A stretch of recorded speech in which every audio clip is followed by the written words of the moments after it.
சரி, இப்போ இந்த எவிடன்ஸ் இல்லாத இடத்த தீபத்தூண் என்று எப்படி நிறுவுவது? ஒரு கேஸ் நீங்கள் போட்டிங்கன்னாக்கா, கேஸ் யார் கிளைம் பண்ணுறாங்களோ அவங்க தானே எவிடன்ஸ் தரணும். ராமரவிக்குமார் எந்த எவிடன்ஸும் தரலை. அவர் கொடுத்ததாக ஜிஆர்எஸ் சொல்லவும் இல்லை தன்னுடைய தீர்ப்பில். அதனால் நீதிபதி என்ன செய்கிறார், நானே போகிறேன்ட்டு போகிறார். கோர்ட்டில் நான் நேராக போய் பார்க்க போகிறேன், என் கூட யாரும் வரக்கூடாது அப்படின்னு அறிவிக்கிறார்.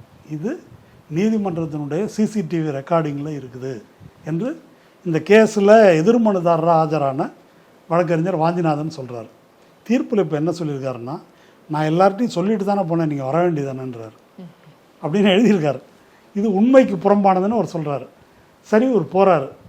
நான் எதுக்காக போனேன் அப்படின்னா, எவிடன்ஸ் கண்டுபிடிக்கிறதுக்கெலாம் நான் போகலை, என்னுடைய ஜுடிஷியல் கான்ஷியன்ஸ் ஒன்று இருக்குல்ல, மனசாட்சி, அதுக்காக தான் நான் போனேன் அப்படின்னு சொல்லிட்டு அதை பார்த்துட்டு வந்து தீர்ப்பு என்ன சொல்கிறாருன்னாக்கா, இப்படி இந்த இடத்தில் விளக்கு போடும் ஒரு மரபு இருந்தது என்பதற்கு ஆதாரம் இல்லை என்ற போதிலும், இல்லைன்ற சொல்லிட்டார், என்ற போதிலும் குன்றின் மேல் இருப்பவன் குமரன், குன்றிலே விளக்கு கொளுத்துறதுன்னு சங்க இலக்கியத்தில் இருக்குது. அப்போ இங்கே கொளுத்த வேண்டியதானே.